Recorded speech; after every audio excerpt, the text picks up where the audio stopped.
Well, I walked Dixie, our half pit bull, half lab retriever, which is just part of the morning routine. And I made Chris and myself our little morning shakes and got into my black Mercury Cougar. It was around 7:15. And I remember thinking, wow, it's a beautiful day.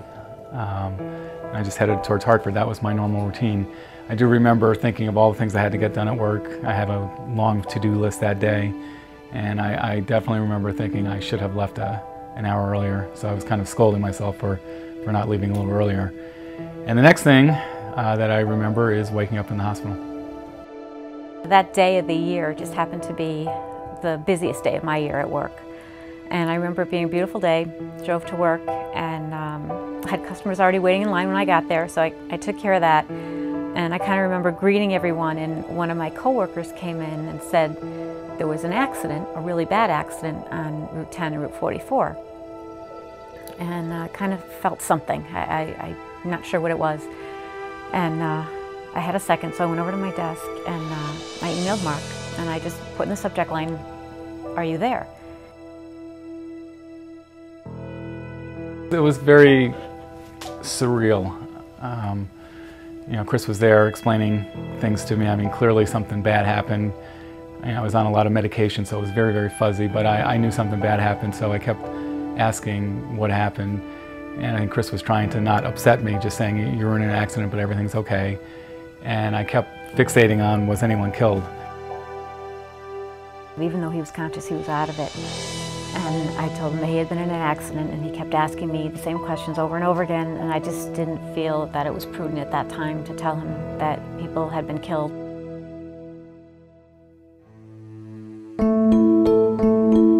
I broke a total of 9 bones, so 6 broken ribs, 2 broken vertebrae, and broke my left arm. I have a little scarf and they put a plate in here, and punctured lung. He was back by the end of September. I'm back going to work right down 44 and right back over the mountain. It doesn't make sense when you look at the placement of the cars, because I was right up in front, and I was really like in that almost the worst place to possibly be. Maureen Edlin was directly to my left when she died. Barbara Bongiovanni was 2 cars behind. She was killed. Chip Stotler was behind and to my right, and he was killed. Frank Wan ultimately died. The truck driver died. This is a story that needs to be told, especially when I started learning about people like Chip and Maureen Edlin and Barbara Bongiovanni, and they were just such great people. And then the rescuers who did such a phenomenal job. I just thought, wow, this is just sleepy little Avon, and all of a sudden, all hell breaks loose, and there's so many incredible stories. The nature of the crash, the way the truck hit the cars and the bus and slid along. As a result of that, there were 8 life and death situations unfolding simultaneously. So you have the rescuers descending on the scene. They don't even know where to go. All they see is chaos. So it's just this phenomenal story, and I thought, my God, someone's got to really write this story. And as I got to know about the people, I thought, these people are heroes in a lot of ways, and they deserve a lot of credit, and people need to know what really happened that day. One big part of my story that I like talking about is Kyle Caruso. Kyle was 21 years old the day of the crash. He was the assistant maintenance manager at Avon Old Farms Hotel. He just happened to go out into the parking lot. He thought he left his windows down in his car. He wanted to roll them up. He sees this big plume of smoke, and he came running towards the crash scene. First thing he did was go to my car. At that point, the bus was still in gear, lurching forward, and it was banging into Chip Stotler's car, which was banging into my car. So here's Kyle Caruso, this 21-year-old kid, just runs right into that scene. The tires are spinning and smoldering. There's fire just beyond the bus where the truck had already, exploded. And Kyle Caruso is there digging with his bare hands through all the gravel. I was just buried up to my chest with gravel, and he was looking for the seatbelt release button. This is just a kid, a total stranger who was there to help me, and I just was so grateful to him. Todd Myers, was an off-duty cop who was on the way to work at the police station in West Hartford, was coming up behind the crash. He's trying to get Ellen out. He can't get to her seatbelt release button. The car is mangled. He can't get to it. She's stuck. Now the car is on fire.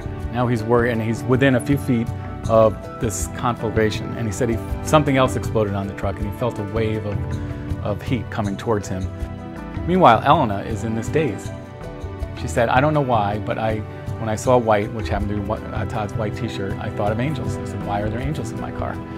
And at that moment, Todd realized, I think, that he had the knife in his pocket. Dr. Kurtzman had arrived at that point. He flipped the knife to Dr. Kurtzman.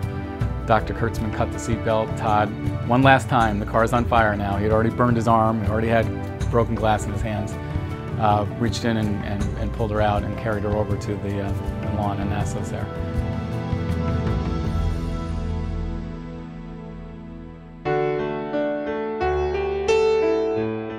Elena's vision of angels is symbolic of the whole rescue. These people were angels. And I think in that same spirit where people really gave of themselves that day, I thought with the book that this is going to be an opportunity to pay it forward in a sense. The truck, in addition to being so poorly maintained, was uninsured.